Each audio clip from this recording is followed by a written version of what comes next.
네, 청취자 여러분들 그리고 시청자 여러분들 한 주간 안녕하셨습니까? 진짜 안보 9월 9일 방송 시작하도록 하겠습니다. 저는 진행을 맡고 있는 평화네트워크의 정우식이고요. 오늘도 변함없이 김광진 전 의원님 그리고 김종대 의원님 함께 자리하고 계십니다. 예, 안녕하십니까? 한 주 안녕하셨습니까? 라고 우리나라가 안녕한 나라가 아니어가지고 그냥 안녕하십시오. 그러니까 안녕한 걸로 합시다. 일단 그거 전제를 해서 저희가 방금 전에 녹화를 딱 들어가려고 했는데 우리 김광진 의원께서 핸드폰을 딱 보시더니만 혹시 핵실험 있어요? 갑자기 이런 질문을 하셔가지고 우리가 깜짝 놀랐는데 좀 어떤 내용이 지금 뉴스 속보로 올라오고 있는 겁니까? 아니 저도 기자들이 뭐 이런 내용이 있는데 확인해 줄 수 있냐고 물어봐서 네. 근데 뭐 제가 정보를 알 수 있는 게 아니지 않습니까 현재. 네. 그래서 김정대님께 여쭤본 건데 그 얘기 나누는 중에 속보가 났네요. 네. 진도 5.0 정도로 추정이 되고 네. 그래서 5차 핵실험이지 않겠느냐 지금 이렇게 보여지는 것 같습니다. 그러니까 지난 4차례 핵실험이 있었던 그 함경북도 풍계리 그쪽에서 리히터 규모 5.0 규모의 지진파가 감지가 됐고 그것이 이제 북한의 정권 수립을 맞춰서 5월 9일이 이제 북한 정부 수립일이니까 그날을 맞춰서 지금 5차 핵실험을 강행했다라고 하는 그런 속보들이 좀 계속 뜨고 있어요. 예, 뜨고 있는 이런 상황인데 이걸 좀 어떻게 봐야 되는지 좀 우리가 좀 시간을 가지고 봐야 될 문제이긴 하겠습니다만 딱 이 소식을 들었을 때 좀 어떤 생각이 드셨습니까? 예, 뭐 일단 G20 정상회담에서 네. 그 사드에 대한 국제 외교전이 진행되고 있지 않았습니까? 네. 그런 와중에 어떤 그 한미 정상회담에서 사드 배치와 확장 억제력에 대한 재확인이 있었고, 네. 그러면서 묘한 어떤 그 전운이 감돌았죠. 그래서 러시아와 중국과 한국, 미국 네. 이렇게 2대2로 편을 갈라서 싸우는 듯한 모양이 전개됐고. 그런 어떤 국제 정세를 면밀히 관찰하면서 북한이 또 하나의 충격을 준 것이 아닌가. 네. 결국은 이런 어떤 그 새로운 사드 구도를 갖다가 굳히기를 들어가기 위한 전략적 충격. 네. 이런 것들을 어떤 북한에서도 강화함으로써 결국은 뭐 어떤 사드 정국에서의 북한이 또 다른 주도권을 노리는 거 아닌가 하는 생각이 듭니다. 네. 그러니까 한편으로는 이제 북한한테 이제 사드가 부담스러운 측면도 있겠습니다만 다른 한편으로는 이제 사드 정국을 통해서 북한이 여러 가지 유명의 또 이익을 얻어갖고 입주를 강화시킨 이런 측면들이 있기 때문에 뭐 어떻게 봐야 할지 모르겠습니다만 일단 제가 좀 직접적으로 든 느낌은 이 사드 배치와 관련해서 쐐기를 박으려고 하는 일련의 움직임들이 그 7월 8일 이후로 쭉 전개돼 왔는데 여기서 이제 일종의 좀 활용 정점을 찍으려고 하는 것이 아닌가 이런 느낌을 좀 강하게 받습니다.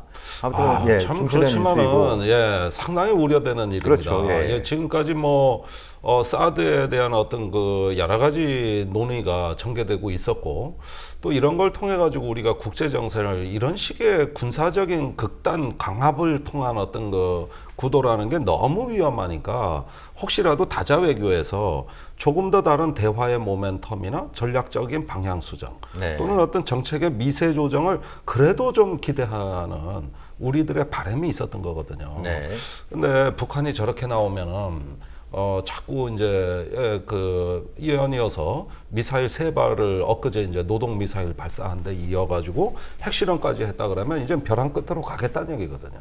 그러면서 다른 어떤 좋은 흐름들을 얘기하기가 너무 어려워지는 그렇죠. 거죠. 이제 국내 대한민국 안에서도 사드 배치에 대한 찬반 논의도 이제 완전히 거의 수면 거기에도 아래로 영향을 줄 것이고 앉을 거고 국제 사회에서도 더 이상의 외교적으로 대화를 하자라고 하는 명분은 많이 잃어가겠죠.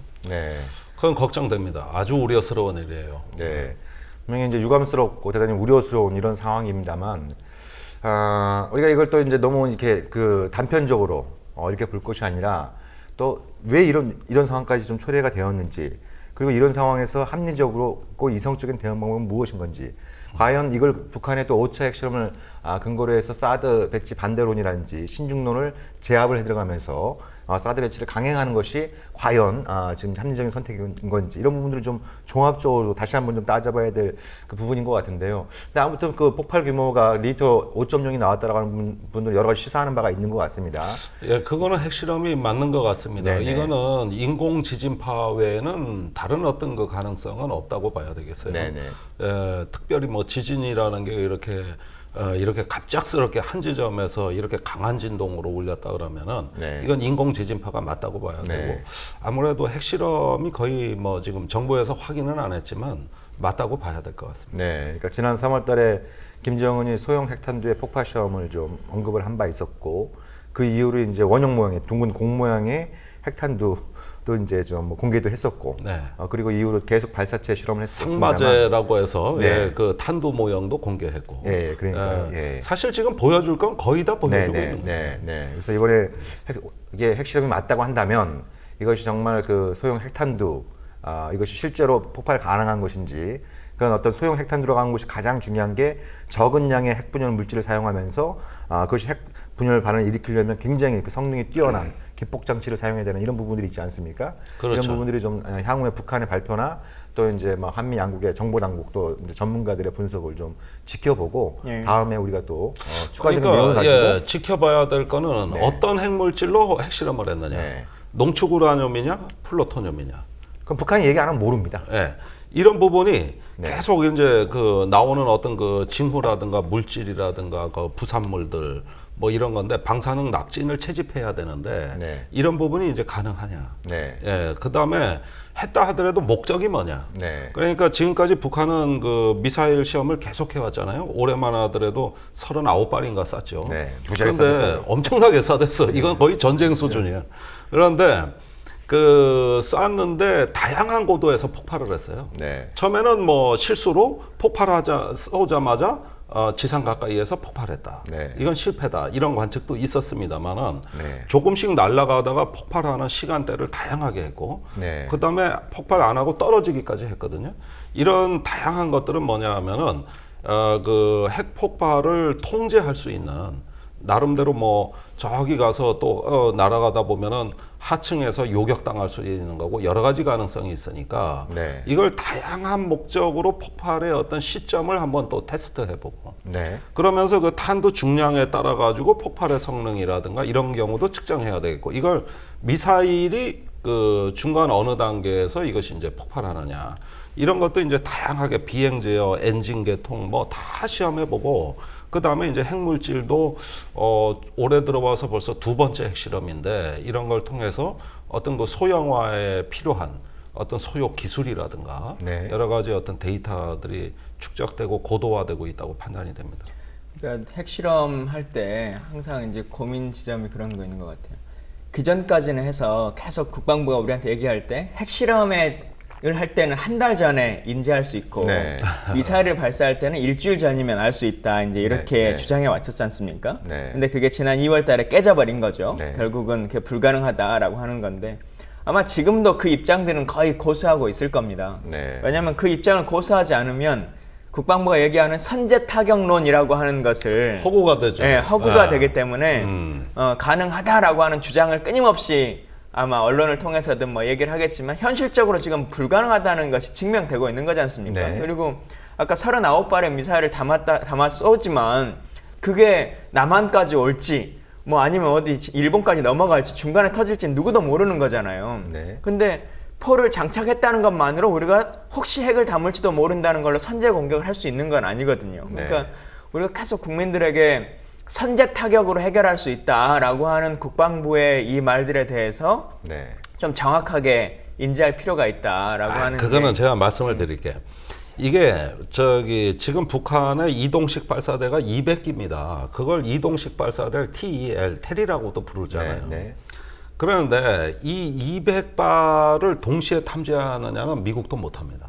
그리고 지금 더더군다나 초미의 관심사는 뭐냐면은 액체 연료가 아니라 고체 연료 미사일을 장착하기 시작했다는 거거든요. 그런데 우리 킬체인은 북한이 액체 연료 탄도 미사일을 쏜다는 전제하에서 작성된 개념이에요. 네. 그러니까 액체 연료란 건 뭡니까? 그 액체 연료를 주입하고 주입하는 시간 발사대를 세우고 이런 것들이 다 노출될 때 우리 정보 감시 전력이 그걸 포착해서 쏘기 전에 선제 타격한다. 이거예요. 네. 이게 킬체인입니다. 네. 근데 지금 어떻습니까? 그거를 북한이 이제 아니까 일전에 노동 미사일 3발을 어떻게 발사했냐면 터널에 숨겼다가 네. 고속도로로 빼가지고 바로 발사한 거예요. 네. 이것도 한번 찾아내봐라. 이것도 찾아내봐라. 네네. 그 다음에 고체 연료다. 그러면은 이동식 발사대 자체도 미국이 탐지하기 어려운데 그것을 아무런 경고 없이 고체 연료를 장착해서 탐지할 때는 이미 탐지해봤자 그건 때가 늦은 거거든요. 네. 탐지가 됐다는 뜻은 벌써 발사 단계라는 뜻이에요. 네. 그러니까 이런 킬체인이라든가 이 개념 갖고도 사실상 군사적인 대비를 한다는 거는 저는 허구라고 봅니다. 거기에다 잠수함 발사 미사일이 나왔는데 이것도 고체 연료 미사일. 네. 이번에 500km를 날아갔잖아요. 그렇죠. SLBM은 기본적으로 고체 연료를 쓰는 거예요. 이건 고체 연료인데 그건 뭐냐면 잠수함이 부상해서 바로 쏜다는 얘기예요. 네. 아무런 어떤 경보 시간이나 없이. 그리고 그게 고체 연료라는 건 쉽게 확인됩니다. 네. 그 액체 연료는 그 화염이 뻘겋다고. 근데 그 고체 연료는 매끈하게 하얀 불꽃이 네, 이쁘게 빠지거든요. 네. 그러니까 이거는 그 어떤 발사 단계에서의 어떤 한미 연합 그 정보 전략에 대해 가지고 네. 회피할 수 있는 수단은 우리가 있으니 한번 봐라 이렇게 네, 북한이 네. 보여준 겁니다. 이거는. 네네네.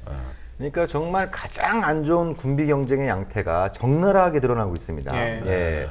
그러니까 그 북한 문제, 북핵 문제 또 미사일 문제가 불거진 지 굉장히 오래됐습니다만 이것이 최근 몇 년 사이에 한 5, 6년 사이에 압축적으로 진행되고 있다. 그러니까 북한이 핵실험하니까 지금 김광진 의원께서 말씀하신 것처럼 북한의 핵미사일 발사 진공 폭차 시 이제 남한이 선제 공격을 가하겠다 그래서 킬체인이라는 개념이 나왔고 그러니까 말씀하신 것처럼 김 의원이 말씀하신 것처럼 그래 그럼 너희들이 얼마나 빨리 탐지가 가능한지 그러니까 계속 늘리고 있는 것이 이동식 그 발사대 고체 연료 그냥 더 나가서 SLBM까지 나옴으로써 사전 탐지가 불가능한 이런 쪽으로 나오니까 불가능한 거예요. 여기서 또 이제 이거는, 사드를 네. 만든다고 막 그러고 있고 그다음에 지상기지도 이동식 아니라도 네. 뭐 백두산 인근의 사일로 이 구멍 무지막이 뚫어놨는데 뭐가 진짜인지 몰라. 그렇죠. 예. 그러니까 이걸 군사적으로 대비한다는 건 사실은 개념은 그럴듯할지 몰라도 그 실현 가능성에 의문이 있습니다. 거기에다가 방금 그 핵실험에 대해서도 사전 탐지를 우린 2주 전부터 할 수 있다고 옛날에 조복은 국방부 정보본부장이 네네. 큰 소리 뻥뻥 쳤는데 올해 하나도 못했거든요. 네. 그래서 이제 김광진 의원님 그 말씀하셨는데 심지어 어느 정도냐면 2월 13일인가요? 1월 26일이죠 핵실험은. 1월 6일입니다. 1월 6일이니까 네, 예. 북한에서 수소 폭탄이라고 1월 주장한 6일. 건 1월 6일. 6일 날인데 네. 그날 그 핵실험을 불시했는데 1월 5일 날 한민구 국방장관이 네. 국방부 기자실을 들른다고 네. 여기에 국방부 출입 기자의 그 간사 기자가 양낙규 아시아경제 아시아경제 기자예요. 예. 그런데 이 기자가 그때 북한이 수소폭탄한다는 소문이 몇 개 언론에 나왔어요. 네네. 그 장관한테 묻는다고. 네. 이런 그 보도가 나오고 있는데 사실입니까? 그러니까 국방부 장관이 깜짝 놀랄 말을 합니다. 네. 그 일부 언론 짜집기 한 얘기 가지고 그 어디서 보고서나 쓰고 네. 북한이 핵실험 한다는 징후는 전혀 없다. 네. 아니 딱 잘라 얘기했어. 근데 어째서 다음 네. 날 네. 뻥 바로 터졌어요. 그냥. 예. 그래 이 지금 한민구 장관의 발언도 뭐 문제 안 삼고 있는데 사실은 이전에 했던 모습에 비하면 황당한 거죠. 네. 이번에도 마찬가지예요. 네. 예. 그러니까 그게 불가피한 측면이 있을 거고요. 근데 불가피한 부분들을 인정하기보다는 핵실험이 없을 때 있기 전까지는 마치 이제 뭐 2주에서 길게는 한 달 전부터 예. 사전 탐지가 가능한 것처럼 막 그 국민한테 얘기를 하고 실제 그렇게 하지 못할 경우엔 북한이 기습적으로 하면 뭐 알 방도가 없습니다. 이런 식으로 또 이제 아니 그러니까 멈추고 웃기는 넘어가고. 게 내가 이게 이 뭐 하자는 국방부 얘기인지 얘기 모르겠어요. 듣다 보면 홀리는 게 천안함 때 그 민군 합조단이 이제 그 조사 결과를 발표할 때 네. 제일 첫 번째 이야기가 뭔지 아셨습니까? 뭐였습니까? 그 박정희 민군 합동 조사단장 박정희 중장이 한 얘기가 이거예요. 현대 과학 기술로는 물속으로 들어오는 잠수함을 잡는 기술은 없습니다. 그러니까 불가항력으로 당했다. 그걸 예, 어떻게 예. 잡냐 이거예요. 예. 근데 요즘 SLBM 얘기가 나오니까 예. 원자력 잠수함하고 정보 체계로 다 잡을 수 있다는 거야. 네네. 그냥 빨리 가야 된다는 주장들인데 네. 뭐 잠수함 기지에 출항할 때는 잡고 그거 네. 위성으로 잡고 네. 떠다닐 땐 초계기로 잡고 네. 물속으로 가면 잠수함이 쫓아가서 잡고 예. 이렇게 해서 완벽히 대비하겠다는 거예요. 또. 그러니까 뭐 중앙일보인가요? 거기 국방부 대변인 출신의 김민석 기자가 북한의 SLBM은 도관에 된 쥐다. 뭐 이런 표현까지 이렇게 해서 완벽하게 한미 더 나가서 한밀 그 연합전력이면 북한의 SLBM을 완벽하게 제압할 수 있을 것처럼 막 얘기를 아니 현대 하고 과학 그러는데 기술로 안 된다며. 도대체 현대 과학 기술로 누구 말을 믿어야 될지. 그러니까 안 되는 거는 네. 안 된다고 딱 그렇죠, 국민들한테 예. 제대로 알려줘야 되는데 그러지 않아요. 아니 핵실험. 그러니까 당했을 때는 불가항력이라 그래. 네. 당했을 때는. 당하기 전에는 뭐 당하기 신출 전에는 규모란 문제가 되는 거고. 그런데 당하기 전에는 네. 돈을 쓸 때는 요것만 쓰면 네. 다 이 잡을 수 있다. 국방비만 올려주시면 사드만 도입하면 뭐가 된다 그래요. 네. 이렇게 얘기하는 네. 이게 네. 항상 말이 앞뒤가 안 맞아요. 네. 항상. 예? 핵실험 딱 하고 나면 국회에서 가장 많은 논쟁 중에 하나가 이제 이게 네. 수소폭탄이냐 뭐 무슨 폭탄이냐 네, 이제 네, 이거지 네, 않습니까? 네. 그러면 국방부 대답은 항상 우리가 그 제논 검출이라 그러나요? 그 네, 네. 세놈도 있고 예, 세놈도 있고. 띄워서 네. 공기를 포집해가지고 한 2주 후에는 결과가 나온다. 그때는 네, 알 수 네. 있다. 네. 근데 우리 자산과 한미 연합 자산이면 충분히 확인할 수 있으니까 2주만 기다려달라. 이제 이렇게 네, 네. 얘기를 하거든요. 네. 근데 대부분의 사람들이 2주 후에 그걸 잘 안 물어보죠. 이슈가 끝나니까. 까먹었어. 네. 의원님들이 바쁘시니까 까먹는 예. 거지. 근데 항상 제가 물어보거든요. 네, 2주 네. 후에, 한 달 후에. 네. 그러면 지금까지 단 한 번도 네. 국정원도 마찬가지, 제가 정보위도 했으니까 국정원도 마찬가지고 국방부도 마찬가지고 검출을 못 해요. 네. 근데 꼭 국민들한테는 알 수 있다. 그게 수소폭탄이 뭔지도 우린 다 알 수 있고 다 말 그래도 말씀하신 것처럼 도간에 든 쥐다 이런 논리를 그냥 국민들한테는 아무렇지도 않게 얘기하는데 네. 실제로는 모르는 거죠. 네네. 그러니까요. 예. 아니, 그러니까 북한이 이제 1차, 2차 때는 미국의 정찰기가 이제 한번 그 인근 상호가 슉 지나가면서 그 뭐 세슘이라든지 제노늄이라든지 이런 방사능 물질 갖다가 채취를 갖고 이제 분석해서 아 이게 플루토늄을 사용한 거다. 혹은 우라늄을 사용한 거다 이렇게 이제 좀 분석을 할 수 있었습니다만 3차 때부터 북한이 완벽하게 봉합을 성공하고 있습니다. 예. 3차 때부터 뭘 쓰고 있는지 모르고 있어요.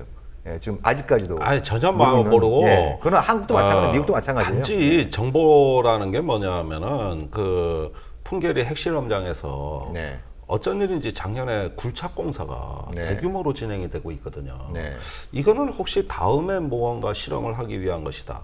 근데 그것도 한 번이 아니고 네. 이 정도의 굴착공사면은 터널을 여러 개 뚫은 거고 네. 그거는 여러 동시다발적인 혹은 어떤 순차적인 핵실험에 대한 하나의 계획이 있는 것 같다. 네네. 여기까지가 정보로 나온 겁니다. 네. 그리고 이제 외부의 그 우리 국군 정보사령부나 이런 데서 다음 핵실험은 증폭 핵분열 탄일 가능성도 있다. 네. 이런 보고서를 쓴 거예요. 네네. 그걸 장관이 안 믿은 거야. 네. 아니 사실 근거가 없는 얘기 같거든. 이게 네, 아무 네, 구체적인 증보다는. 네. 핵실험은 없다 그랬는데 그냥 터진 네. 거지. 그러니까 지금은 어떤 거냐면은 이미 핵실험 상황이 상당한 규모의 핵실험장이 확충이 돼 있고, 네. 그 다음에 이제 북한 핵에 대한 어떤 북한 당국의 그 전략이 상당히 이제 어떤 그 길게 중장기적으로 네. 어떤 하나의 로드맵이 저는 있다고 봐요. 그것이 이제 준비가 돼 있고, 세 번째는 북한의 전략군 사령부가 네. 이제 교리를 그 완성해 가고 있다는 것이죠. 네. 그러니까 이 핵 미사일이 많다는 게 중요한 게 아닙니다. 그거를 어떻게 써먹느냐가 중요한 거거든요. 어떤 용도로 각각 해가지고 이게 컨비네이션 즉 구성되는 하나의 그 북한식 교리가 있어야 되는 거거든요. 네. 그런데 이런 부분에 대해서는 우리 정부가 전혀 몰라요. 그래서 아주 전혀 중요한 몰라요. 말씀이세요. 그러니까 보통 이제 핵보유국들이 이른바 이제 뉴클리어 닥트린 그래 갖고 이제 핵교리를 만들지 않습니까? 네. 미국 같은 경우에 이제 대륙간 탄도미사일, 전략 폭격기, 잠수함에서 발사하는 SLBM 이걸 이제 핵 삼중종 그래 가지고 그걸 핵교리 핵심으로 삼고 있는 이런 부분들인데 북한이 지금 일단 나타나고 있는 부분은 일단 뭐 그 공중 전력에선 게임이 안 되는 거니까 그런 뭐 전략 폭격기나 이제 공중 발사 핵미사일은 아직까지는 좀 뭐 그런 징후들이 안 나타나는 것 같아요. 주로 하고 있는 게 지상 발사. 근데 북한은 또 영토가 좁으니까 상대방의 1차 공격에 이제 굉장히 좀 취약성을 갖고 있으니까 그걸 굉장히 좀 다양화시키고 있는 이런 양태들이 나타나고 있습니다. 뭐 이동식 발사대라든지 그다음에 이제 그 지상 발사들도 말씀하신 것처럼 백두산 인구의 실로들을 여러 개 팜으로써 여러 가지 은폐, 회피 기동이 가능한 이런 형태로 가고 있고 그리고 지금 2차로 나오고 있는 게 SLBM 이런 형태로 좀 나오고 있는 이런 양상이어서 그런 부분도 상당히 좀 우리가 주목을 해야 될 것 같고 결국 군비 경쟁에 이런 식으로 하면 그 끝판왕이 무엇이냐 저는 가장 우려되는 부분들은 그러면 이제 한미 또 일본까지 가세해서 이 선제 공격력을 강화해야 된다 사드와 같은 M 등력을 강화해야 된다 그럼 북한은 그거에 맞서갖고 또 이제 지금까지 해왔던 부분들을 강화하면서 제가 가장 걱정되는 부분은 북한이 경보 즉시 발사 태세를 갖추는 겁니다. 예, 그러니까 미국과 소련이 한참 핵 군비 경쟁을 벌이면서 했던 것이 상대방이 선제 공격 징후가 포착될 시에 먼저 발사할 수 있도록 버튼만 누르면 핵 공격을 가할 수 있는 론천 워닝 시스템을 갖다가 이제 내군 시대에 도입을 했죠. 그치 아직까지도 유지가 되고 있는 이런 어떤 그 황당한 상황인데 결국 이런 식으로 군비 경쟁에 가게 되면 한미 연합전력도 그렇고 북한도 그렇고 상대방이 선빵을 날릴 것 같던 징후가 포착되면 먼저 날리자. 라는 쪽으로 가게 되면 이건 정말 그러면은 대단히 보자고. 우려되는 이런 상황인 우리가 것이죠. 평시에 지금 데프콘 4입니다. 네. 예, 전쟁의 위험이 있는 단계. 그런데 데프콘 3가 되는 건 뭐냐면은 이거는 전쟁의 가능성이 굉장히 네, 높아진 상태를 얘기하는 네. 거고, 데프콘 2가 되면 이건 전쟁이 임박한 단계입니다. 그렇죠. 예. 예. 이때는 진짜 공격해도 됩니다. 네. 데프콘 1은 이건 벌짱하면 무조건 외통수 공격이에요. 이건 뭐 전면전이고 총력전입니다. 그런데 자, 이게 쏠 징후가 있다 그러면 그런 어떤 징후만 보고도 나는 행동을 해야 된다 하면은 이 데프콘 비상발령 체계도 이게 안 맞는 거야. 경계가 흐릿해지는 거죠. 경계가 이 전쟁과 평화의 흐릿해져가지고, 경계가 갈수록 이제 흐릿해지는. 흐릿해지면서 예. 어느 순간에 국군 통수권자가 내가 전쟁을 결심해야 되는 거고, 그 다음에 어떤 작전 지시를 그 군부대에 내려야 되는지, 네. 이게 다 혼란 속으로 빠져가지고 네. 이때는 이 연습이 안 되는 거야, 연습이. 그러면 어떻게 해야 돼? 전쟁할 것처럼 했다가 아닌 것처럼 했다. 했다처럼 아닌 것 같다. 그냥 국가 매일 비상거래해야 돼, 매일. 네. 이게 예비군 동원령 내리고 데프콘 선포하고 이거 어떻게 감당하냐? 네. 이걸. 네. 그러니까 이게 이제 갈수록 분명해지고 있는 것은 군사적 대응은 분명히 한계를 드러내고 있다. 그건 북한도 마찬가지인 거고 북한한테도 마찬가지인 건데 이런 문제인데 아무튼 좀 뭐 이건 좀 나중에 한번 더 이 상황들이 좀 정리가 되면 다시 한번 좀 다뤄봤으면 하고요. 우리가 당초 계획은 우리 이제 방송 들어가기 전에 이번 주 지난 한 주 동안 가장 우리가 좀 관심 있게 본 뉴스 중에 하나가 새누리당에서 벌어지고 있는 모병제 논란. 예. 이상하게 새누리당 예. 내부에서 그래서, 벌어지고 예, 있었다. 예. 그것도 또 재밌어요. 예. 그래서 그 얘기 좀 다뤄봤으면 하는 게 있었고, 그리고 또 뭐 박근혜 대통령이 이제 최근 며칠 사이에 굉장히 좀 빡빡한 일정으로 외국 정상들도 만나고 돌아오셨는데 그것도 좀 다뤄봤으면 하는 것도 있었고, 그리고 또 우리 김종대 의원께서 이제 군피해 방지법이라고 하는 별명을 얻고 있는 그러니까 정말 이제 이 다룰 것만. 국방부의 문민 통제 시대를 좀 열자라는 취지에서 본인이 장관 되고 싶어가지고 그 법을 냈다는 이 소문이 막 있는데. 아니 글쎄 내가 오해를 많이 받고 있는 건 사실인데 네. 뭐 네. 오해라도 상관없어요. 네. 뭐 내가 법 만들어 내 자리 찾아가겠다는데. 뭐, 예. 그 가능성을 부인하지 않으시는 부인하지 않으시네. 아니 나는 부인하지 않으시네요. 아니, 부인해봤자 소용없으니까 예. 나 인정해버려. 그렇군요. 예. 자, 그러면 그 얘기 일단 좀 마무리하고, 그 얘기 좀 이제 짚어보고, 그리고 잠깐 쉬었다가 2부 좀 더 이렇게 했으면 하는데요. 일단, 그럼 지금 김종대 의원께서 대표 발의한 그 법안 내용을 좀 간략하게 좀 소개를 좀 해주시죠. 간단합니다. 국방부 장차관은 네. 군에서 전역한 지 10년이 경과하지 아니한 자는 네. 임용될 수 없다고 하는 거예요. 네. 결국은 군 출신 10년인가요? 10년입니다. 그래서 궁금한 건 왜 10년입니까? 원래 미국은 7년이죠. 미국 7년입니다. 예. 10년이었다가 7년으로 줄어들었죠. 줄어들었어요? 미국의 국방 제조직법에 나와 있는 네. 거죠. 네. 그런데 사실 미국에서 10년이나 7년이나 의미가 없어요. 네. 미국은 군 출신 장관 안 시켜요. 네. 그 콜린 파웰이 국방장관이 된 게 아니라 국무장관이 국무장관이 된 거 됐어요. 아닙니까? 그건 네. 자격이 안 돼서 네. 그런 거지. 능력이 없어 그런 건 아니겠죠. 그렇죠. 그러니까 군 출신 시키면은 자기 그 근무 인연에 따라 가지고 네. 그 사람들을 편애해 가지고 등용을 해 가지고 사실상 사조직을 운영하는 것과 마찬가지라고. 네네. 근무 인연에 따라 장교들의 진급과 보직이 고급 장교의 경우에는 좌우된단 말이죠. 네. 그러다 보면 어떤 특정한 군맥이 군의 주류 집단으로 패권적인 운영을 하게 되는 네. 이런 폐해가 지금까지 상당히 군 내부에 원성이 자자했고, 또 공정하고 민주적이고 투명한 국방 통제라는데 사실상 걸림돌이 네. 돼 왔습니다. 그래서 이제 정상국가 좀 합시다. 정상적 네. 국가 좀 하자. 예. 지금 이 나라에 두 가지 문민 통제만 되면 돼요. 네. 검찰총장 출신이 법무부 장관 못 되게 막는 거. 네. 지금 법무부 장관이 다 검찰총장 대부분 다 출신들이야. 그렇죠. 예. 그리고 오늘날 검찰 어떻게 됐는지 보시죠. 네. 신문만 펴면 검찰이 검찰에게. 됐어요. 예. 갈수록 나빠지고 있어. 네. 검찰이 권력화되고 정치화된 결과예요. 네. 그거 못하게 문민 통제해야 되고, 네. 신문만 펴면 방산비리해. 또 군 인사가 뭐 잡음이 네, 있고 네. 저거. 이거 왜 이러냐고 이게. 네. 그러니까 통제 받아야 될 집단이 지가 통제를 하니까 이렇게 된 거예요. 그렇죠. 국방부가 뭐 하는 데냐? 국민을 대리해서 군을 통제하는 데입니다. 네. 근데 오늘날 국방부는 어떠냐? 네. 군을 대리해서 국민을 통제하려고 하는. 예. 합참의장과 국방장관이 차이가 없어요. 없어. 네. 그래서 이거를 군의 의견을 개진하고 싶으면 군인이 갈 수 있는 최고 자리는 국방부가 아니라 합참입니다. 합참의장이다. 합참의장이 군의 의견을 대변하도록 하고 네. 국방부는 군을 통제하도록 네. 이제 그 합법적으로 선출된 권력의 위임에 의해서 민간인이 그걸 하자는 취지입니다. 그러니까 이게 뭐 이제 새로운 얘기는 아닙니다만 오래된 얘기, 오래전부터 제기되었던 그 얘기이고, 그러면 이제 김광진 의원께서도 이제 그 국회에 계실 때 이 문제에 관심을 많이 가졌던 이슈인데, 이거 지금 이런 어떤 이제 이 국방부의 문민 통제, 그에 대한 핵심적인 방법으로 이 장차관이 사실상 이제 민간인이 맡을 수 있도록 어떤 이제 그 인사제도를 개혁하는 이런 부분들에 대해서 좀 뭐 국방부 쪽하고 좀 논의를 하셨을 텐데, 국방부가 갖고 있는 이거에 대한 기본적인 생각은 좀 어떻다라고 생각을 하십니까? 뭐 지금도 차관은 거의 민간인들이 이제 네네. 하고는 있고 이제 장관이 문제인 것 같은데 네. 일단 미국도 제가 그때 한번 조사를 해봤어요. 쭉 해봤더니 미국의 2대 국방장관만 군인이 하셨더라고요. 아 그래요? 네. 그때가 네. 그럼 1940년대나 50년대? 모르겠어요. 하여튼 그래서 47년도에 국방부가 그때만 만들어졌어요. 그전에 전쟁부였으니까. 네, 전쟁부. 케이스로 한 47 번 년. 군인이 한 적이 있고 예, 예. 건국하던 시기에도 한 적은 없다. 이렇게 네, 이제 네. 국회 도서관에서 그 자료 조사를 해가지고 주더라고요. 네. 그 기억이 있고. 근데 항상 주장하는데 뭐 더 잘하시겠지만 참여정부에서도 한번 시도해보려고 시도했었죠. 했지 않습니까? 네, 근데 했었어요. 도저히 그 벽을 넘지 못하고 북한 핵실험 때문에. 예. 2006년에. 예.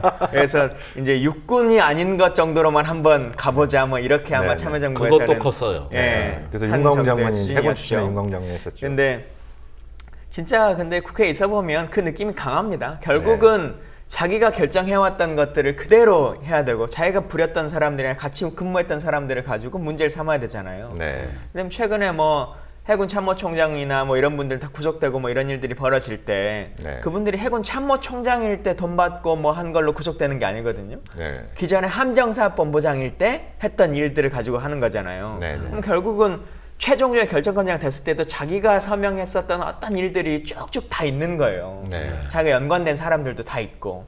그러니까 사실 이 방산비리가 멈추지 못해서 벌어지는 것들이 다 방산비리거든요. 네.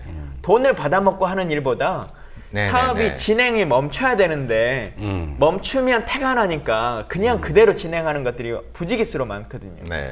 그러니까 문민 통제가 이루어져야죠. 근데 많은 분들이 군인의 그래도 대한민국은 전쟁을 하는데 전문성이 있어야 되지 않느냐 이제 네, 이런 네. 얘기들을 많이 한단 말이에요. 네. 보건복지부 장관 다 의사가 해야 되는 것도 아니고 네.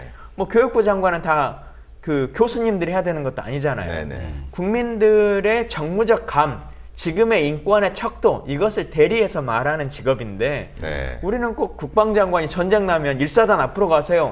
뭐 15사단 뒤로 오세요. 이걸 네, 얘기해야 네, 되는 네. 사람인 네, 것처럼 작전 인식하는 지휘권을 거. 갖고 있는 사람처럼 네. 이걸 빨리 좀 오해를 바꿔야 하고 되는 있죠. 거죠. 예, 예. 그러니까 전문가의 편견을 통제하자는 겁니다. 네. 사실 의사의 눈으로 보면은 세상은 다 환자로 보이고 네. 목사의 눈으로 보면 세상은 다 죄인으로 보이는 거고 네. 군인의 눈으로 보면 세상은 항상 전쟁 중인 거예요. 네. 그런 면으로 보면은 뭐 하나의 전문가라는 거는 편견이 강한 집단이지 그 전문성은 편견이거든요. 네. 얼핏 보면은 이 전문성이라는 건 뭐냐면은 전문가라는 것은 한 분야에서 그렇게 어떤 그 편견을 가져야 되는 집단입니다. 우리가 이걸 인정해 주는 것이죠. 네.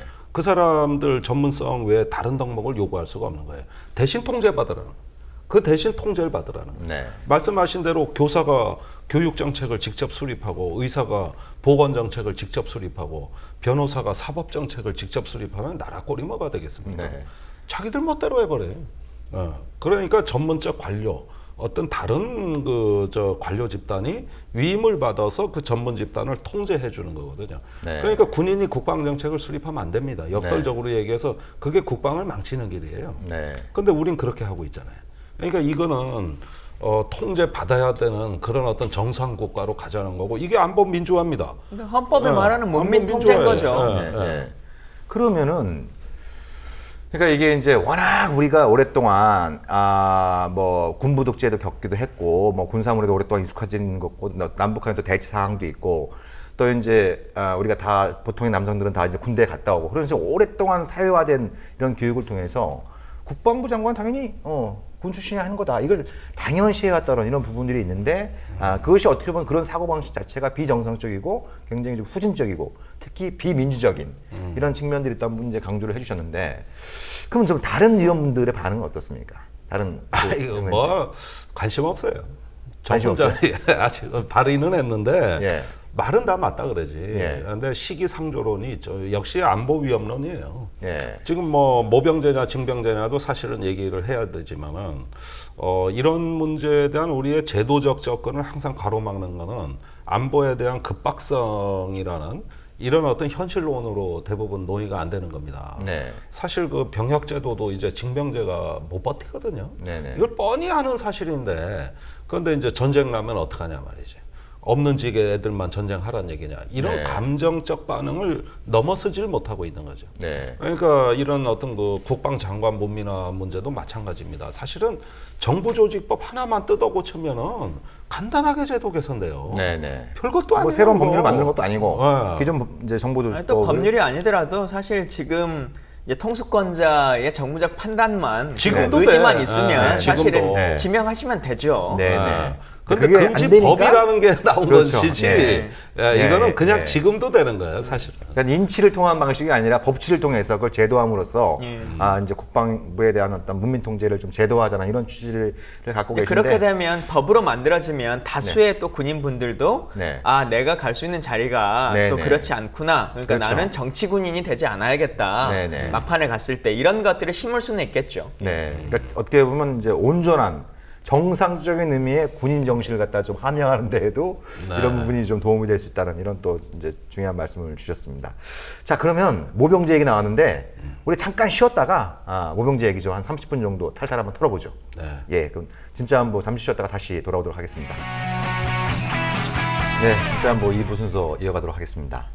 자, 2부에서는 모병제 얘기. 갑자기 새누리당의 뭐 잠룡들이라고 불리는 분들이 모병제를 가지고 지금 굉장히 좀 논쟁을 벌이고 있는 이런 상황인데 네. 일단 그 화두를 남경필 경기도지사가 던지셨죠. 예. 그 내용 좀 어떤 내용이었습니까? 뭐 정의당이 낸 걸 약간 수정해서 본인이 냈는데 남경필 지사가 협치를 강조하고 있는데 이제 정의당하고도 모병제 협치를 하고 있는 거예요? 한국형 모병제라는 말을 우리가 썼고 총선 때 네. 본인이 이제 한국형 모병제라고 하면서 우선 군병력을 30만으로 축소하고 3년 전에 저희 당의 김두관 후보도 한번 하셨어요. 예, 그때 제가 많이 보았어요. 예, 그때 그 초안은 나와 있었죠. 네. 근데 이제 국방 개혁안을 가미해서 그걸 업그레이드한 건 정의당이고, 네. 그걸 한 발 더 나간 건 남경필 지사입니다. 네. 그러니까 모병제론이 이제 많이 진화하고 있는 건데, 뭐 그 중에서 가장 레디컬한 네. 혁신적인 안은 남경필 아니에요. 아, 그렇습니까? 우선 병력 규모가 제일 작아요. 30만까지 줄이자는 거예요. 언제까지 30만으로 줄이? 그거는 안 나왔어요. 그건 안 나왔고. 예. 예. 그러니까 우리는 2025년까지 40만으로 줄이자는 게 네. 정의당 아닌데 네. 남경필 지사는 2022년에서 2025년이면 인구 절벽으로 네. 이미 지금 청년 인구의 3분의 1이 증발을 합니다. 네. 2016년 현재 21세 남자가 36만 명이거든요. 네. 그런데 2022년이 되면 11만 명이 줄어든 25만 명이 되고 네. 이게 그 뒤로도 더 줄어서 네. 2030년이면 20만 유지가 안 되게 돼 있어요. 네. 그러니까 어떻습니까? 청년 인구가 불과 10년 사이에 10년도 안 되는 사이에 절반으로 준다는 얘기예요. 네. 그러니까 10년 정도면은 이렇게 청년 공동화 현상이 예상되는데 군대들 온전하겠냐? 네. 이제 갈 사람 없다. 네. 그렇다고 복무 기간을 늘리고 여성을 보낸다? 이거 됩니까? 예, 지금 불가능한 거죠. 이게 국방부가 하고 싶은 얘기예요, 이 얘기는. 네. 근데 되냐고? 네. 안 된다고요. 그러면은 결국은 줄어드는 김에 어차피 군대 갈 사람도 없는데 직업군인을 하자. 네. 그래서 저기 일자리를 만들어서 뽑자는 얘기예요. 네. 이 프레임은 정의당하고 유사한 겁니다. 규모만 약간 다른 것이죠. 네. 네. 그래서 이제 모병제를 하자고 이렇게 하니까 아무런 중간 단계가 없고 네. 그렇게 어떤 시점을 정해서 전환하자 이렇게 되니까 이제 유승민, 정무택 등 네. 새누리당의 중진 의원들이 안보 현실을 무시한 처사일 뿐만 아니라 네. 그 없는 집 애들이나 군대 가는 네. 이건 정의롭지 못한 발상이다. 네. 이렇게 하면서 약간 세게 비판했어요. 네. 그러니까 이게 이제 정의의 관점에서 볼 때 네. 이건 대단히 이제 불리한 거다. 네, 그 얘기인데 그게 이제 유승민 의원의 그런데 그 얘기에 저는 좀 의문이 있는 것이 첫째, 이렇게 군대라는 곳은 없는 집에 공부 못하는 애들이나 가는 곳이라는 이 유승민 의원의 주장은 사실인가? 네. 두 번째, 그게 사실이라 하더라도 네. 없는 집에 공부 못하는 애들이 군대라도 가는 게 왜 나쁜가? 네. 사실이라 하더라도 네. 이 두 가지 의문점에서 이것은 상당한 어떤 그 흑수저 금수저 논쟁이 마침 사회에 폭발적이기 때문에 네. 그런 주제하고 연계되는 하나의 어떤 그 논쟁적 네. 지점을 형성하게 돼 있는 겁니다. 그런데 이 문제는 모병제의 본질이 아님에도 불구하고 네. 그런 논쟁으로 변질이 되게 돼 있고 그렇죠. 실제 남경필 유승민 논쟁은 이게 핵심이 돼버린 거예요. 네, 네. 원래는 이건 모병제의 본질이 아닙니다. 모병제라 하더라도 9.11 테러 직후에는 어땠습니까? 미국의 엘리트, 하버드, 스탠퍼드 대학생들이 막 입대 열풍이 불었잖아요. 네. 그러니까 국가가 정의롭고 이길 수 있는 전쟁을 할 때는 국가 엘리트도 가는 겁니다. 네. 그런데 이라크 전쟁, 아프간 전쟁이 어떻게 됐어? 10년을 끌면서 구렁텅이로 빠졌어요. 네. 그러면서 계속 제자리 걸음이고 사망자 계속 나오고 정의롭지 못한 전쟁이 되니까 어떻게 됐어? 이때는 안 가는 거예요. 이때는 안 가니까 부잣집이건 뭐, 예. 가난한 집이건 뭐건 네, 안 가는 네. 거라고. 그러다 보니까 가난한 집 또는 외국의 시민권자를 시민권이라고 하는 당근을 주면서 이런 예, 것들을 예. 해서 뽑고 그다음에 전과자를 17,000명을 사면을 시켜서 네. 군대로 데려간 겁니다. 네. 아무도 안 가니까. 그러면 그거는 국가가 전쟁이 그 베트남 전쟁 말기나 이라크 전쟁 말기나 어떤 병력 제도든 다 무너지는 겁니다. 네. 국가가 전쟁이 제대로 안 가고 국민들 동의를 못 얻을 때는 그건 네. 징병제, 모병제 문제도 아니에요. 네. 그럼 병역제도 문제가 그건 아니다. 병역제도 다 예. 붕괴되는 겁니다. 네.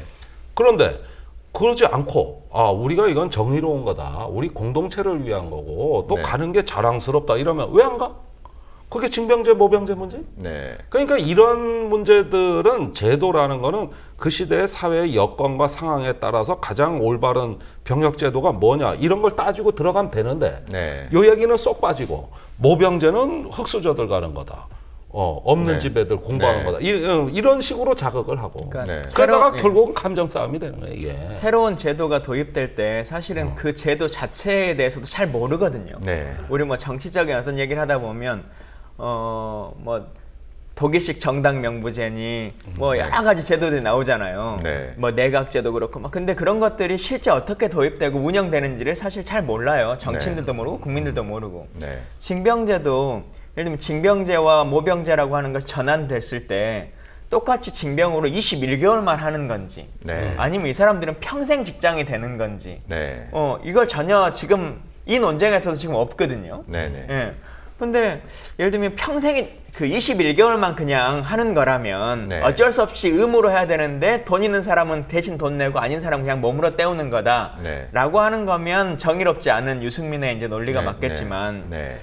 평생 직장으로서 간다면 네. 예를 들면 경찰이나 소방관이나 그렇죠. 이렇게 네. 하는 사람들은 못 배우고 가난한 사람들만 가는 네. 천한 직업이냐 네. 그러지 않은 거잖아요. 그렇죠. 정상적인 공무원으로서의 직제를 갖는 거니까. 지원율이 상당히 높은 직종 중에 하나죠. 그렇죠. 예. 그래서 이 징병제라는 것도 그냥 21개월을 돈 낼 사람은 그냥 어쨌든 의무인데 네. 돈 낼 사람은 돈으로 21개월 때우고 아닌 사람 몸으로 때워라라고 하는 건지 네. 아니면 우리나라 병력 구조 자체를 아예 직업군으로 완전히 바꾼다는 건지 네. 이것부터 좀 명확했으면 좋겠어요. 아주 논쟁에서. 중요한 그건 명확해야지, 중요한 포인트를 좀 이거는. 지적을 해주신 것 같아요. 그러니까 일단 남경필 지사의 안은 이것이 이제 뭐 흔히 제기되는 것처럼 유승민 의원처럼 제기되는 것이 이제 뭐 가난한 자들만 가는 것이 아니고 정당한 대우, 그래서 국 공무원 수준의 대우를 네. 해줘야 된다. 그건 당연히 국가의 의무다. 그래서 이걸 일종의 이제 직업군제로 전환하겠다라고 하는 이런 부분인데 유승민 의원이 거기에 대해서 이제 좀 이렇게 정의로운 관점에서 반박을 했습니다만 그걸 어떻게 보면 이제 포인트를 잘못 짚은 유승민은 이런, 예. 21개월인다는 것을 전제 조건일 때는 그 네. 말이 맞을 것 같아요. 네, 네, 네. 네. 그래서 마이클 샌달의 그 정의란 무엇인가라는 네. 책에서 우리 사회 베스트셀러가 됐습니다만은 그 뉴욕주의 랭글러 의원이 이제 이 발언을 합니다. 네. 이라크 전쟁을 가장 막아내는 좋은 방법은 그때 징병제였다. 네. 그러면 부잣집 애들도 다 가야 되니까 그러면 전쟁 반대 여론이 높아졌을 거 아니냐. 네, 네. 그럼 이라크 침공 못했다. 그래서 자기는 평화주의자로서 징병제를 사랑한다. 네. 이 얘기를 한 것이죠.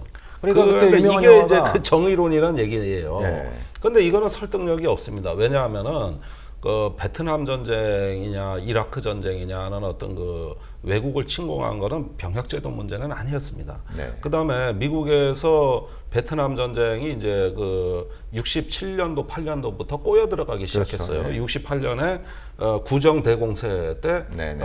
미군이 거의 괴멸되다시피 했습니다. 그리고 67년부터 사실상 베트남 전쟁은 정체됐어요. 네. 그때 존슨 대통령이 이 병역제도 검토안을 만든 겁니다. 네. 왜냐?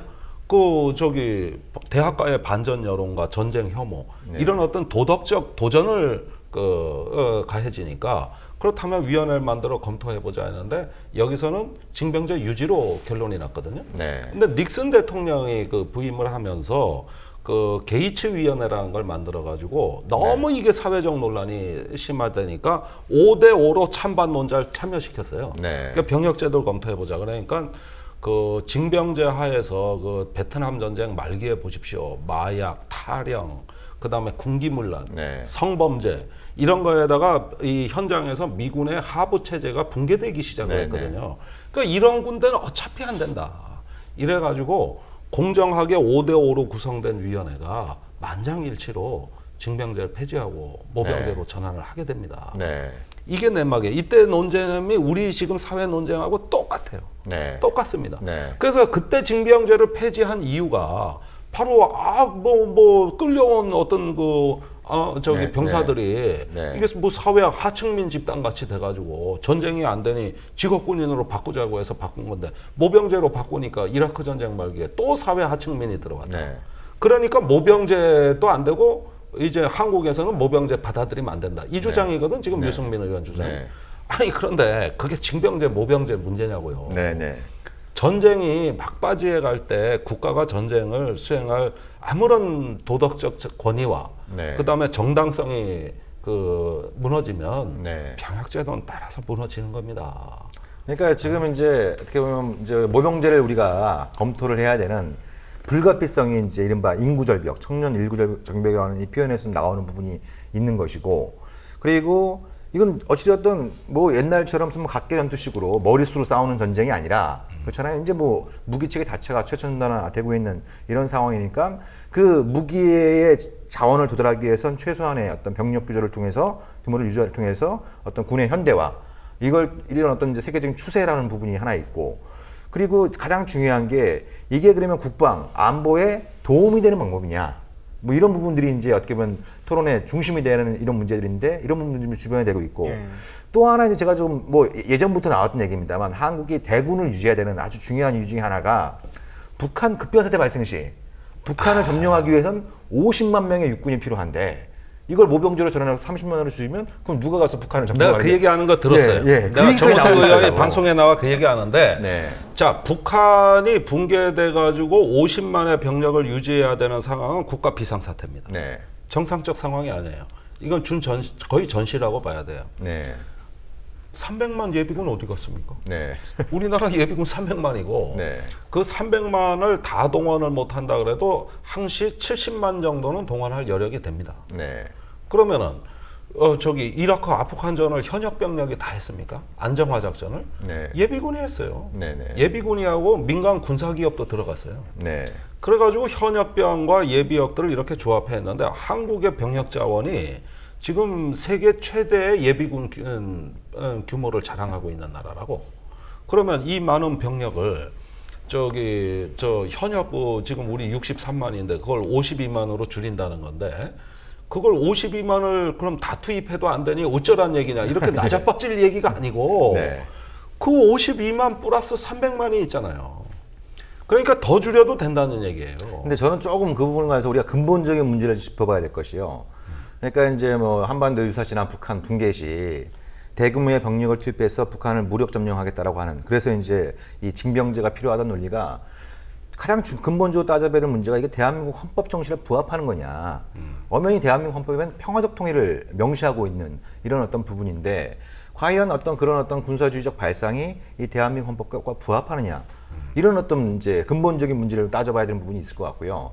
또 하나는 이제 그런 일이 있어서 안 되겠습니다만 혹시 설사 그런 일이 벌어지면 과거에 미국의 베트남 전쟁골, 이라크 전쟁골을 한국이 겪게 되는 것이죠. 겪게 되는 거죠. 50만 명을 투입한다 해서 이 북한이 총을 쏠 수 있는 능력을 갖고 있는 사람이 수백만 명이고 예? 거의 전인 영토의 거지. 80%가 산악 지역이고 수천 개의 지하터널을 갖고 있는 이 나라를 갖다가 50만을 투입해서 무력 점령한다? 제가 보기엔 끝나지 않는 전쟁입니다. 그러면 거기에 투입된 굉장히 많은 한국 젊은이들이, 우리 젊은이들이 이제 목숨을 잃게 될 것이고, 그렇게 되면 과거에 베트남에서 있었던 것처럼 또 이라크에 있었던 것처럼 예, 이런 어떤 병역 제도에 대해서 근본적인 회의가 남쪽에서부터 부모로부터 일어날 수밖에 없는 이런 구조에 있는 거거든요. 그러니까 예방을 해야 되는데 우리가 지금 여기서 얘기할 때 그 한 가지 좀 저로서는 좀 약간 우리가 본말이 전도된 듯한 느낌이 많이 드는 게 사드라는 게 핵미사일이 그 발사돼서 거의 떨어지는 단계에서나 네네. 요격하는 건데 네. 이런 상황 자체라면 전쟁이죠. 요격의 성공 여부와 관계없이 국가는 파멸입니다. 네. 성공 여부와 관계없이 그 상황 자체는 너무나 극단적인 파국, 지구상에서 한반도가 사라질지도 모르는 거예요. 네. 이럴 때 대책이 뭐냐를 지금 우리가 얘기해 왔던 겁니다. 네. 마찬가지로 북한 급변 사태라는 것도 그 북한의 설령 북한이 붕괴돼서 우리가 거기에 안정화를 네, 도모한다 할지라도 이때부터 가장 많은 돈이 들어가는 건 뭐냐면은 군사력 해체 비용입니다. 네. 지뢰 제거 비용이고 네. 이런 것들을 하는데 천문학적인 돈이 들어가요. 우리 재원으로 감당이 안 됩니다. 네. 거기에다가 이제 그 주민들 먹여 살려야 될 거 아닙니까? 네. 이런 걸 또 치안을 담당하기 위해서 군대를 투입한다는 이 얘기거든요. 네. 이런 어떤 그 상황을 다 우리가 대비를 한다는 건 뭡니까? 결국은 정말 국가가 파멸할지도 모르는 어떤 그 국가 파멸의 시나리오를 상상력에 우리 공장에서 만들어내고 그걸 대비하자는 거예요. 네. 그렇다면 이런 걸 대비해야 되는 상황이라면 그건 뭡니까? 완전히 국가 안보 또 어떤 국가의 외교 모든 것들이 다 실패한다는 극단적 가정이거든요. 네. 그런 가정하에서 무슨 대책을 마련한다 한들 사태를 예방하지 못했다 그러면은 네. 아무리 성공해도 그렇죠. 아무리 대비 잘해도 네. 그거는 이제까지 이루어왔던 평화와 번영의 토대가 일순간에 다 허물어지는 걸 얘기하는 겁니다. 네. 그러니까 그거 대비를 지금 먼저 하자는 이런 어떤 군사 안보 정책, 네. 그 대비를 먼저 해야 된다. 예. 이것에서부터 이 안보 정책이 출발한다 그러면 이 나라는 뭡니까? 시한부 국가예요. 우리는 시한부 인생 살기 시작했다는 얘기가 네, 되는 네. 것이지. 이런 파멸의 시나리오를 이구 살아? 네. 이 원론으로 좀 돌아가서 그 결국 이제 중요한 것 중에 하나가 사실 이제 그 기초 데이터가 중요한 거잖아요. 네네. 근데 기준점이 있어야 되는데 뭐 인구 절벽이라고 하는 것을 고려하지 말고 그걸 논외로 치고 우리가 예를 들면 2025년 정도가 됐을 때 우리에게 필요한 군 병력은 도대체 얼마가 있어야 되냐라고 네. 하는 것을 좀 알아야 될 것 같아요, 사람들이. 네네. 수요의 측면에서 예. 네. 어느 정도나 돼야지 필요하다고 보세요. 적정 군사력, 적정 군사력. 병력수, 제가 적정 국방비. 그거는 옛날에 많이 들었던 얘기예요. 국방부 기준대로라면 지금보다 더 늘어야 됩니다. 그렇죠. 예. 예, 이게 지금 중기 국방 계획을 그 국방부가 이제 예산을 5년 단위로 편성하는 계획인데 이걸 보면은 킬체인이 중요하다, 한국형 미사일 방어가 중요하다 하면서 그럼 그리로 재원을 뭐 넣느냐? 그것도 아니에요. 네. 살 거 다 사야 돼. 네. 이지스함도 사야 되고 패트리어트도 사야 되고 전투기도 사야 되고 평양 현대화도 해야 되고 평양 뭐 현대화도 해야 다 되고. 해야 되고. 그러면 딴 거를 줄여서 이걸 해야 되는데 그게 안 되고 다 벌려놔야 되는 거예요. 네. 그러면은 이런 것들 전부 다 인력으로 뒷받침해줘야 됩니다. 네. 그 부대가 다 있어야 되는 거거든요. 그 중기국방 계획대로라면 지금 63만 병력은 모자란 거예요. 네. 그러니까 이런 부분에서 국방 개혁이 안 되고 벌려놓는 식으로 가면은 나중에 인구 절벽과 수요의 이 갭이 제가 보기에는 한 40만, 50만 될 수도 있는 겁니다. 네. 그러면은 이걸 국방 개혁 없이 이런 어떤 병력 소요를 논한다는 것도 웃기는 얘기예요. 네. 네. 그런데 지금 적정 소요라는 것은 늘리는 방향으로만 다 설계가 돼 있어요. 모든 게 그래 돼 있다. 네. 네. 거기에다가 지금 중기 국방 계획에 무기 도입 사업이 170개입니다. 네. 개발 사업, 구매 사업, 그것도 네. 외자, 내자 해가지고 지금 타 있는 올라와 있는 진행 중인 거 신규로 들어오는 거 합치면 전부 170개 무기 체계가. 아, 그거 다 외우기도 힘들겠네요. 그리고 하다못해 이런 것도 있는 거예요. 지금 장병들 의무 헬기 없어 후속 못 때 죽는 네네네. 사고가 가끔 있었지 않습니까? 그러니까 8대 의무 헬기가 들어오는데 그러면 상교대로 의무 헬기에 타는 의사들을 또 다 갖춰놔야 되거든요. 네. 그러면은 저기 담당 당직 의사만 3명에 8대 헬기 들어오면 24명의 의사인데 의무사령부 이 의사 될 여력 됩니까? 근데 헬기는 내년부터 사업부터 네, 가면은 이것도 편성해야지. 그러니까 보라고. 이게 민간하고 같이 쓰든지 줄이든지 뭐가 아니라 다 하나하나가 절박한 대로 170개 사업이 이게 쫙 다 들어가니까, 가면 예. 예. 병력 늘려야 돼요.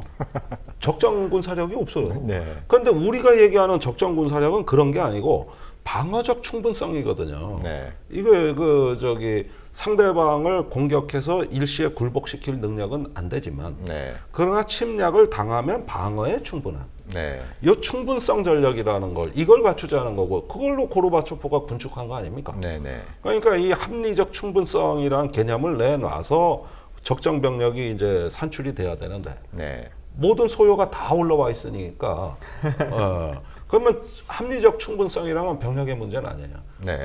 극단적으로 얘기하면 30만 이하도 돼요. 그렇죠. 예. 침략 당했어? 처음에는 얻어맞아. 네. 그러나 반격할 능력이 있으면 되는 거고. 그게 이제 그게 억제 아닙니까? 충분성입니다. 예. 그게 예. 이제 억제를 발휘할 수 있는 거고. 이걸 갖자는 건데 네, 네. 방어를 다 해야 되고 여기 뭐 동서남북 물샐 틈 없는 경계. 개미 한 마리도 들어오지 않는. 예. 근데 꾸준히 모자라죠. 왔다 갔다 하고 늘어나야 돼 이거는 오히려. 예. 아니 그러니까 이게 국방 정책 또 이제 그 하위 정책이라고 할 수 있는 이제 그 병역 제도 이런 부분들은 이 가장 높은 차원의 국가 전략이라고 하는 부분에 잘 부합되게 국가 전략이라고 하는 부분이 먼저 잘 세워져야 되고 그거는 이제 많은 공론화와 검증을 통해서 만들어야 되겠습니다만 제가 판단하기에 이제 이른바 그 민주화 이후에 이 병역 제도를 포함한 국방 제도가 국방 개혁이 가장 잘 일어나지 않고 있는 이유 중에 하나가 뭐 지금 한국 군의 어떤 기득권 이 주의도 있겠습니다만 아주 중요한 순간에 명시적으로 그런 얘기는 잘 안 하고 있습니다만 뭐 김영삼 정부도 그랬고 이명박 정부도 그랬고 지금 박근혜 정부도 대놓고 얘기를 하고 있습니다만 흡수통일 전략이거든요. 예, 예. 그러니까 국가 전략이 흡수통일 전략으로 가버리면 이렇게 쌓여져 있으면 기득권을 갖고 있는 군 수뇌부는 바로 그런 이유 때문에 대병력주의를 유지해야 됩니다. 대병을 유지해야 됩니다. 이런 식의 어떤 부분들이 이제 영향력이 강해지게 되니까 그러니까 지금 인구는 갈수록 줄어들고 있는 상황이고 세계적인 추세는 이미 현대화로 바뀌고 있는 이런데 우리는 이게 현대식 군대라고 얘기해도 뭐하고 그렇다고 해서 무슨 완전 재래식 군대도 아니고 아주 애매모호한 경계 지점에 있는 것 같다는 생각이 들거든요. 그래서 저는 모병제를 정말 이 국가전력 관점에서 볼 때 아주 중요한 포인트 중에 하나가 모병제로 전환하면서 30만 예를 들면 적정 군사력을 30만으로 둔다고 한다면 이건 북한한테 명확한 시그널을 보내는 겁니다. 하나는 우리가 최첨단 군사력을 바탕으로 한 방어적 충분성, 즉 대북 억제력을 갖고 있으니까 도발할 생각하지 마라. 또 하나의 중요한 메시지는 우리가 이렇게 병력을 줄이고 있는 부분들은 대한민국 헌법 정신에 충실하기 위해서 흡수통일을 하지 않겠다라고 하는 그게 이제 군 구조 자체를 보여주는 거거든요. 예, 이런 부분들이 어떤 한반도 평화 관리 또 북한이 이제 자기들의 핵무기를 갖고 있는 이유 중에 하나가 남한 주도의 흡수통일을 저지하겠다는 내용이 자기들의 그 법에 들어가 있거든요. 핵 억제력에 관한 법이 들어가 있습니다. 그렇다고 한다면 한국이 이제 이런 어떤 부분들에 대해서 전향적인 검토함으로써 한편으로는 대북 군사 억제력을 튼튼히 할 수 있는 무기 체계를 확보하고 다른 한편은 북한을 흡수통일하지 않겠다라고 하는 그런 의지를 발산함으로써 뭔가 이제 한반도 정세의 대전환을 모색할 수 있는 이런 부분도 같이 좀 논의가 되면서 이게 뭐 모병제로 전환하고 이런 얘기들이 좀 돼야 될 것 같은데 그런 얘기들이 없는 것 같아요. 예, 아니 사실 요전에 그 중앙일보의 그 김영희 대기자가 쓴 네. 저 베를린 장벽의 서사 네. 제가 꼭 일독을 권합니다. 네, 네. 청취자 여러분들 그 책을 한번 시간을 내서 한 일주일 정도 정독을 해주시기를 간곡히 네. 부탁드리는데요. 제가 지난번에 이제 휴가 기간에 그 책을 읽었는데 빌리 브란트라면 이런 상황에서 어떤 선택을 했을까? 네. 그 외교안보 참모 에곤 바라면 네. 여기서 어떤 처방을 내놨을까? 네. 당연히 긴장만 하죠. 일단 그거예요. 통일을 얘기하지도 않고 평화협정을 얘기하기도 이전에 네. 일단 긴장부터 완화하자. 그래서 접촉을 통한 변화를 해보자. 이거였습니다. 네. 지금 한반도의 가장 절실한 정책이에요. 일단 이 긴장을 완화해야 돼. 그러면은 이런 정책을 할 때 빌리 브란트가 다 축복받으면서 했느냐? 네. 그 닉슨 대통령과 그 국무장관 헨리 헨리 키신저가 키신저. 예. 저 철없는 민족주의자. 이게 지금 미소 세력 경쟁 이 서슬퍼런 냉전 시대에 쥐가 가서 고르바초프를 만나고 동독을 만나고 뭐 어째?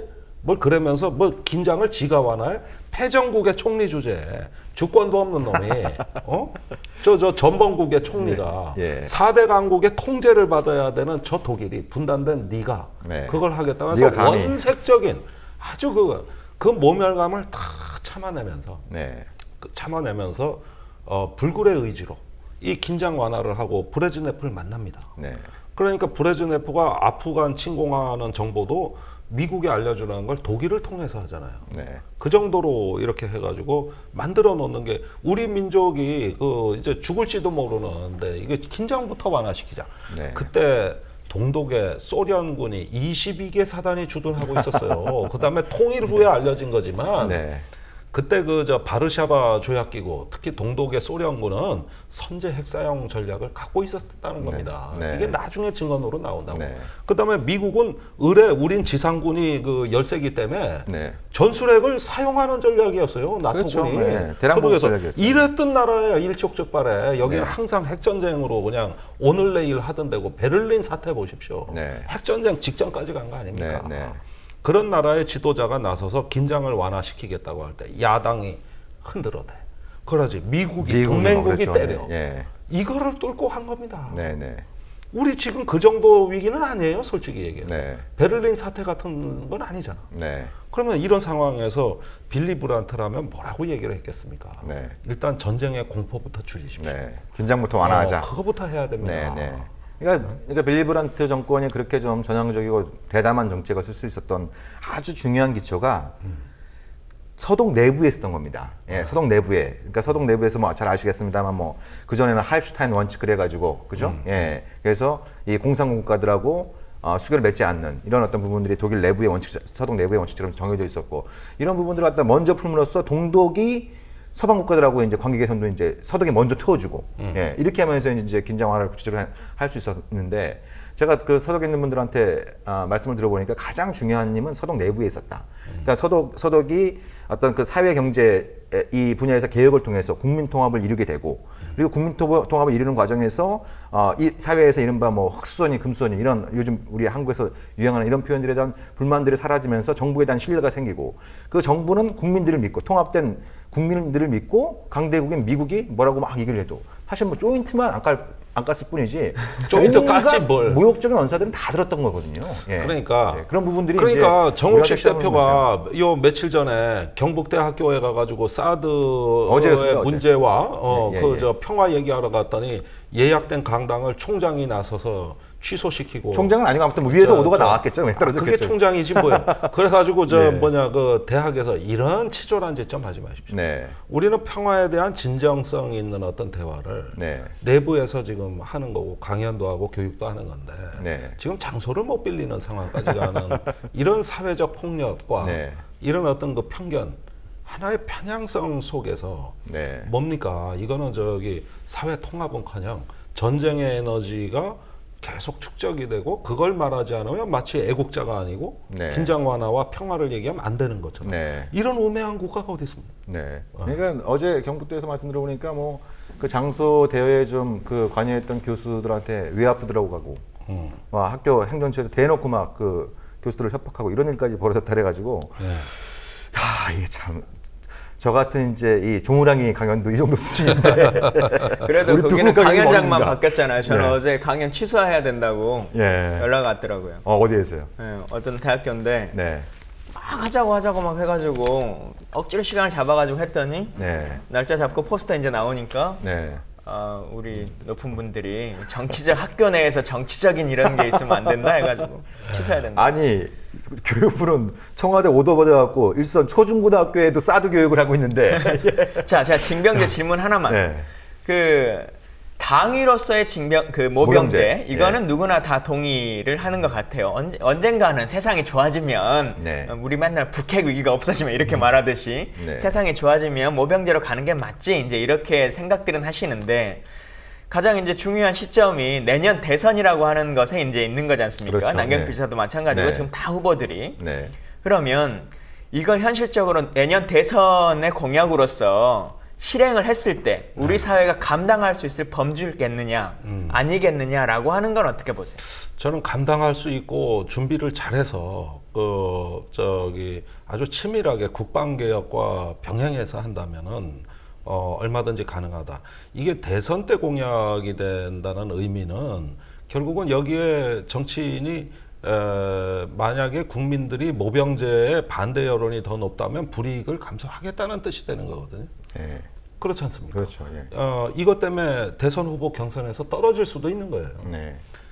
그런데 그런 결심이 된 정치인이 나온다면 반가운 일이고 그걸 준비할 수 있다면은 우리는 상당히 많은 응원을 보내줘야 된다. 그리고 네. 이미 우리가 이걸 감당할 능력이 된다. 네. 저는 그렇게 생각을 합니다. 네. 자, 우리가 오늘 2부에서 갑자기 느닷없이 그 북한의 5차 핵실험, 아직 뭐 그 확정된 소식은 아닙니다만 아무튼 그런 속보가 뜨면서 방송에 조금 당초 이제 예정했던 것보다 좀 이탈을 했습니다만 오늘 좀 여러 가지 문제를 다뤄봤습니다. 예, 북한의 이제 5차 핵실험부터 그리고 뭐 박근혜 대통령의 해외 순방 어떻게 볼 것인가, 그리고 또 이 국방부 문민화의 핵심적인 기지로서 국방장관을 이제 민간인을 기용할 수 있는 이런 제도의 개혁, 그리고 흥미롭게도 이제 새누리당에서 지금 벌어지고 있는 모병제 논란, 이런 걸 좀 두루두루 짚어봤는데. 작년에 사드 논쟁을 보는 것 같아요. 그 입장이 뒤바뀐 거예요. 그러네요. 예. 그런 어떤 부분들이 있고.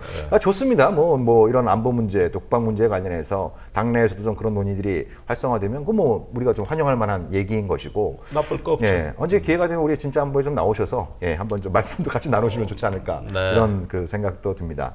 또 이제 우리가 그 모병제든 그 국방장관의 문미라고 하는 부분들은 한편으로는 정상적인 의미의 튼튼한 안보, 다른 한편으로는 민주주의 국가에 이 부합하는 안보, 더 중요하게는 미래지향적인 어떤 안보라고 하는 이런 어떤 관점에서 우리가 이런 문제들을 논의하는 것이지, 결코 무슨 뭐 일각에서 얘기하는 것처럼 안보를 저해하고 안보를 무너뜨리기 위해서 이런 논의를 하는 게 아니다라는 점을 좀 강조 말씀드리면서 오늘 방송 뭐 덧붙이고 싶으신 말씀 없으시죠? 예, 오늘 방송 이것으로 마치고 저희 진짜 한번 다음 주는 추석이죠. 예, 추석이니까 한 주 쉬고 그 다음 주에 다시 뵐 텐데요. 마지막으로 우리 추석 연휴를 앞두고 두 분 의원께서 우리 청취자 시청자 여러분들께 추석 인사 한마디 해주시죠. 이 정도의 순발력 갖추셔야 돼요. 참 청취자 여러분, 뭐 사상 최대 청년 실업과 사상 최대 체불임금, 거기에다 추석을 앞두고 재앙과도 같은 어떤 민생의 대란이 일어나고 있는데 즐겁지만은 않은 추석일 것 같습니다. 그러나 주저앉지 마시고 힘내십시오. 이대로 물러설 수는 없죠. 우리가 평화와 번영의 신대륙을 향한 위대한 항해를 지금부터 시작해야 됩니다. 네. 이제부터는 추석에서 한가위의 어떤 그 넉넉한 가족들과의 정과 인심을 앞으로는 새로운 우리의 위대한 항해, 또 어떤 우리의 변화, 우리의 정의를 실현하는 쪽으로 이제는 전환할 때가 됐다고 생각합니다. 네. 하여간 추석 이후에도 저희 방송 열심히 하겠습니다. 네, 고맙습니다. 우리 김광진 의원께서도 추석 인사를 거의 대선 출마 선언하듯이 하셔가지고, 예. 그 개인적으로는 사실 총선 낙선하고 네. 계속 어떤 일들이 있어가지고 진짜 네. 하루도 못 쉬었어요. 네. 그래서 추석 연휴 열흘은 그냥 만화책과 함께 보내자 이런 네. 생각을 갖고 그냥 딱 집에 처박혀 있을 생각인데, 네. 오며 가며 또 많은 분들 얘기 나누고 했으면 좋겠다는 생각도 들고요. 네.